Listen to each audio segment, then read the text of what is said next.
The ground had been shaking for 40 years. Not from earthquakes. Not from storms rolling in off-distant seas.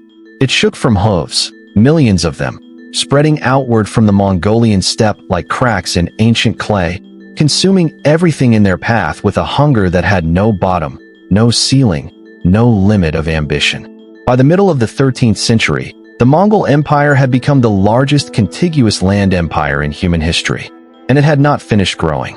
Cities that had stood for 1,000 years were ash and silence. Rivers ran with the blood of dynasties. Libraries that centuries had filled were scattered to the wind in a single afternoon, and the men responsible moved with something beyond arrogance. It was certainty, the cold, unshakable certainty of an army that had never truly lost. Not in any way the world could point to and say, "There, that is where it ends." But in the summer of 1260, something happened that no living soldier had witnessed. The machine stopped. It stopped in a shallow valley in Palestine, a dry creek bed in the Jezreel, where the limestone hills of Galilee descend toward the Jordan. The Crusaders called it the Spring of Goliath. The Arabs called it Ain Jalut. And here, in the dust and September heat, a force of Mamluk warriors from Egypt rode out, not to delay the storm, not to negotiate terms, but to break it entirely. To feel the weight of that moment, you must first feel the weight of what came before. In 1258, Hulagu Khan, grandson of Genghis, brother of Kublai, arrived at the walls of Baghdad. The Abbasid Caliph believed the ancient walls and the breadth of the Tigris would protect him. He was wrong. Ibn al-Athir, who wept openly as he recorded these events, described what followed with the quiet horror of a man trying to compress catastrophe into language. The walls came down. The soldiers poured through. For 17 days, the greatest city on earth burned. The House of Wisdom, preserving the works of Aristotle, Euclid, Persian astronomers, and Indian mathematicians, was destroyed. Books were thrown into the Tigris until the river ran black with ink. The caliph was executed.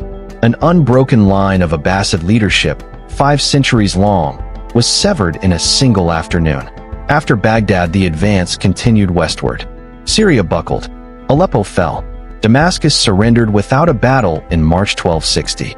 The Crusader states sent diplomatic feelers to Hulagu, calculating survival rather than resistance. The pattern was familiar: submit or be erased. Then Hulagu sent his envoys south to Cairo. The message was the standard Mongol ultimatum, a document that had preceded the destruction of 100 cities.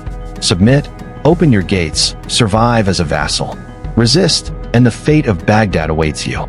The envoys delivered it with the practiced confidence of men who had always seen the same result. Sultan Qutuz of Egypt did something no ruler had dared in a generation. He had the envoys executed. Their heads were hung above the Zuwayla Gate in Cairo. It was not rage. It was declaration, precise, deliberate, fully understood by every man who witnessed it. There would be no negotiation. Egypt would fight. And somewhere beyond the Sinai, beyond the pale limestone hills of the Jezreel Valley, the world leaned forward and held its breath. They were bought as children, not in the markets of Cairo, but in the cold trading posts of the Black Sea coast, the Caucasus Mountains, the Kitbuqa steppe, the same vast grasslands that had once bred the Mongol horse lords. Young boys, most between 8 and 12 years old, torn from their families and carried south into Egypt, purchased by the Ayyubid sultans to serve as soldiers. The word Mamluk, in Arabic, means one who is owned. But the institution these boys entered was unlike any slavery the medieval world had known. They were not put to work in fields or kitchens. They were investments, weapons being forged from human clay with extraordinary patience and skill. Hugh Kennedy describes the Mamluk training system as one of the most sophisticated military programs in human history. Housed in barracks on a Nile island called Rada, the young slaves received food, education, and relentless training. They learned Arabic. They studied the Quran. They mastered the Furusiyya, a comprehensive mounted combat doctrine covering everything from the geometry of a sword stroke to the psychology of the charge. A Mamluk soldier was expected to lose 3 arrows within a single galloping stride. They trained until excellence was no longer effort, until it was instinct. When they were ready, they were freed. But freedom did not sever the bond, it deepened it. A freed Mamluk owed everything to the man who had purchased and shaped him. This loyalty, forged in shared hardship and brotherhood, was more durable than kinship, more binding than contract. These men would die for each other. They had been built for each other. By the 1250s, the Mamluks were the most formidable cavalry force in the Islamic world, and they knew it. Then in 1250, something shifted. The Ayyubid Sultan's heir proved foolish enough to threaten the senior Mamluk commanders, their privileges, their lands, their standing. He did not understand that you do not threaten men trained since childhood to solve problems with a blade. The Mamluks assassinated him, seized Egypt, and within years a commander of fierce intelligence named Qutuz had maneuvered himself to the Sultanate, watching the northern horizon with cold and steady eyes. Among his commanders was a man named Baybars, former Kipchak slave, brilliant, ruthless, burning with carefully concealed ambition. Between Qutuz and Baybars there existed partnership and mutual wariness, two predators sharing the same ground, pointed for now in the same direction. Together they built the army that would march north. The Mamluk force assembled in summer 1260 numbered between 10 and 20,000 cavalry, elite, disciplined, and carrying something no Mongol enemy had yet encountered on the field. Not just the will to survive, the will to avenge. Every man in that column had lived under the shadow of the storm.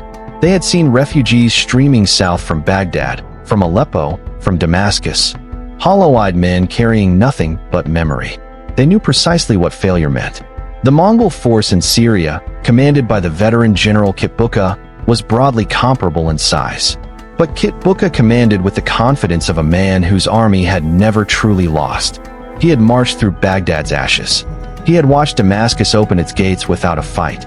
He believed this would end the same way everything ended. As the Mamluk column rode north through the Sinai heat, the mood between the riders moved between prayer and fury. The hills of Galilee were waiting, and so was the moment that would decide the fate of a civilization. The Jezreel Valley in September holds a deceptive stillness. Limestone hills rise pale and quiet to the north. The valley floor spreads wide and flat, good ground for cavalry, terrain that rewards speed and punishes confusion. A shallow spring-fed stream runs through the lower ground, bordered by dry reeds and tamarisk trees gone golden in the heat. It is beautiful in the way certain places are, precisely because something terrible is about to happen within them. Qutuz had chosen this ground with care. The Mamluk commanders understood something crucial about Mongol battlefield psychology that predecessors had failed to grasp. The Mongols were masters of the feigned retreat, the taluma. A forward force engages, then wheels and flees, drawing pursuit, stretching the enemy thin, and then flanking forces close like a fist. It had destroyed Polish and Hungarian armies at Legnica and Mohi in 1241. Armies had defeated themselves, running into traps they could see being built and yet could not stop entering. Qutuz intended to use their weapon against them. Baybars commanded the Mamluk vanguard. Qutuz had placed his most instinctive commander at the point of first contact, the man who would execute the feigned retreat convincingly enough to deceive soldiers who had seen every trick the battlefield offered. Too quick and the Mongols would smell the trap. Too slow and the vanguard would be destroyed before the flanks could close. The margin was measured in heartbeats. On the morning of September 3rd, 1260, the two armies converged across the valley floor. The air was dry and blazing. Dust rose in great columns from 10,000 hooves. The sound was immense. Thunder of the Mongol advance, shriek of war whistles, snap of composite bows loosing arrows in high arching volleys that fell like dark rain on Baybars' forward ranks. Men fell, horses screamed, and Baybars ran. It looked like panic. It was designed to look like panic. His cavalry wheeled northward, and the Mongol elements surged after them with howling momentum, the disciplined spacing of their advance giving way to the chaos of pursuit, the formation breathing apart at its seams. They rode directly into Qutuz. The Sultan had positioned his main force in the northern hills, concealed just enough that pursuing Mongols would not grasp what awaited them until already committed. When Kitbuqa's vanguard rounded the valley's curve and found the massed Mamluk army blocking their path, the shock was total. Mongol soldiers did not break easily. Kitbuqa's force began to reform, pulling back, trying to consolidate. Qutuz gave them no time. The Sultan led the charge himself.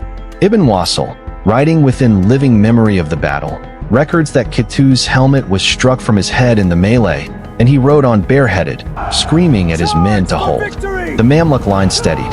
The fighting was savage. Mongols pressed hard on the right flank, which buckled dangerously before Kitbuqa rode personally to the breaking point and forced it back. Then the flanking forces closed from both sides, compressing the Mongol army into the valley floor.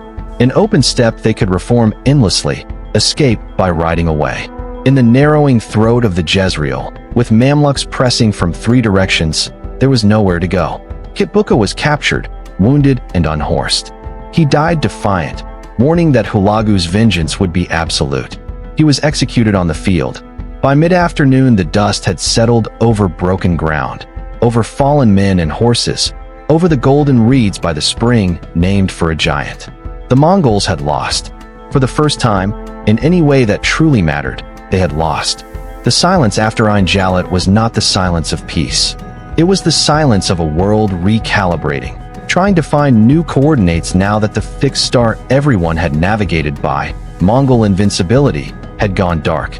The surviving forces fled northward, pursued by Mamluk cavalry who understood that a retreating enemy, given time to regroup, is simply a future problem in a different form. Within weeks, Damascus was retaken. Then Aleppo. The Mongol garrisons left across Syria dissolved before the advancing Egyptian force like salt in warm water. The empire that had seemed to have no ceiling had found its southern wall. But victory, as John Keegan observed, is never simply a military event. It is a political one, a civilizational one. The consequences of that September morning radiated outward across decades in patterns historians are still tracing today. Consider what was saved. Egypt survived. This seems obvious in retrospect, but it was not obvious on the morning of September 3rd. Had the Mamluk line broken, Cairo would have faced the fate of Baghdad.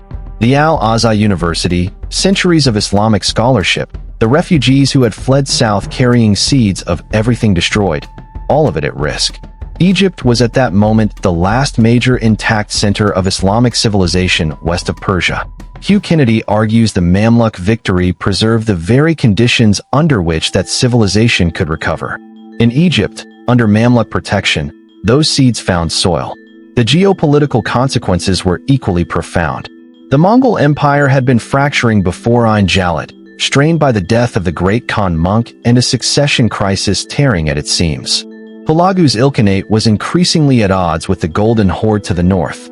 Ain Jalut hardened these divisions, demonstrating that the Ilkhanate could not project unlimited power southward. The world the Mongols had seemed destined to unite remained permanently divided. The Crusader states now faced an unforgiving new reality. The Mamluks were not interested in balance.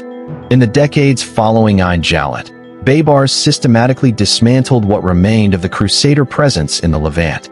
Caesarea fell, Arsa fell, Jaffa fell, and in 1291, 31 years after the reeds of Ain Jalut fell silent, the last Crusader stronghold at Acre fell to the Mamluks. The crusading era ended not from European failure alone, but from a Mamluk triumph. And what of the men who made it possible? Kitbuqa did not live to see any of it. He was assassinated on the road back to Cairo, killed, according to Ibn Khaldun, by Baybars himself, in a conspiracy executed with the quiet efficiency of men trained since childhood in the management of violence. The man who had hung Mongol ambassadors above the city gate and ridden bareheaded into the storm at Ain Jalut was dead within weeks of his greatest triumph. Baybars took the Sultanate. He proved one of the most capable rulers the medieval Islamic world ever produced. He fought the Mongols again and won. He rebuilt what had been broken. But he was also the man who killed the Sultan who made victory possible. History rarely offers clean moral conclusions. The Jezreel Valley is quiet now. The spring still flows. The hills of Galilee catch the morning light in the same pale gold they have always worn. But stand there long enough, in the right kind of stillness, and you can almost feel it, that trembling in the earth. The thunder that shook the world for 40 years, and then on one September morning beside a stream, named for a fallen giant, finally stopped. The Mamluks held the line. The steppe fell silent. And history, breathing hard and covered in dust, turned and walked the other way.